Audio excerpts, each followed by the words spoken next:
tahap ini anak usia 0 sampai 2 tahun. Dalam tahap ini anak mengembangkan pemahaman tentang dunia melalui sensorik, dengar, melihat, dengan tindakan motorik yaitu menyentuh atau menggapai.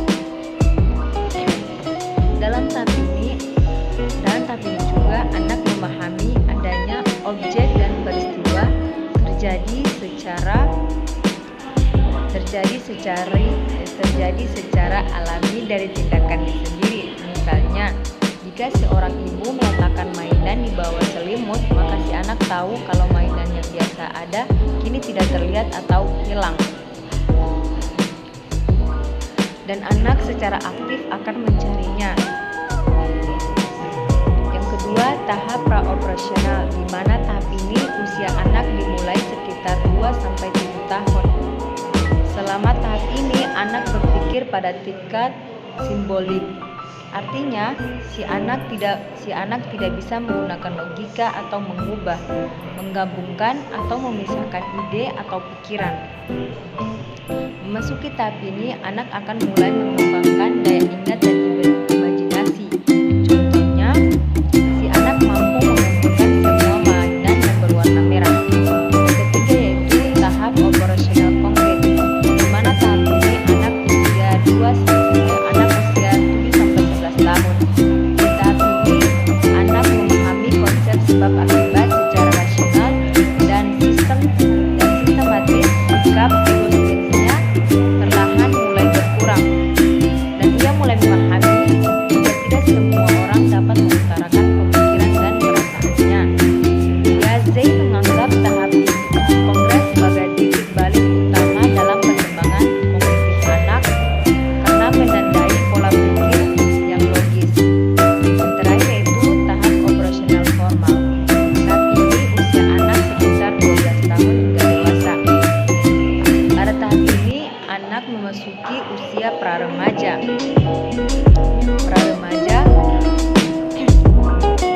Pada tahap ini anak memasuki usia pra-remaja. Anak sudah memiliki kemampuan menggunakan logikanya untuk menyelesaikan permasalahan, menarik kesimpulan dari informasi yang ia dapatkan, dan merencanakan masa depannya.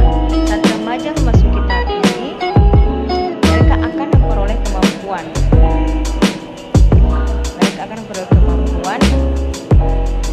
untuk berpikir secara abstrak dengan memanipulasi ide di kepalanya dengan ketergantungan pada manipulasi konkret. Seorang remaja bisa melakukan perhitungan sistematis, berpikir kreatif, menggunakan penalaran abstrak, dan membayangkan hasil dari tindakan tertentu. Oke, yang kedua, teori perkembangan usia menurut Vygotsky. Jadi yang pertama yaitu zone proximal development. Yang kedua, scaffolding atau teknik mengubah level dukungan selama sesi pengajaran. Yang ketiga yaitu bahasa dan pikiran. Oke, yang pertama tadi zone proximal development ini terbagi atas dua. Pertama yaitu actual development atau tingkat perkembangan aktual. Maksudnya si anak mampu memecahkan masalahnya sendiri. Kedua yaitu declared potential development atau declared perkembangan potensial. Ini bermaksud si anak mampu memecahkan masalahnya dengan bantuan orang lain, dengan di bawah bimbingan orang tua atau teman sebayanya yang lebih ahli.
dopamin biasanya terbawa sampai anak dewasa. Fungsinya sebagai kontrol pikiran, tindakan, dan berencana, ingatan, dan memori.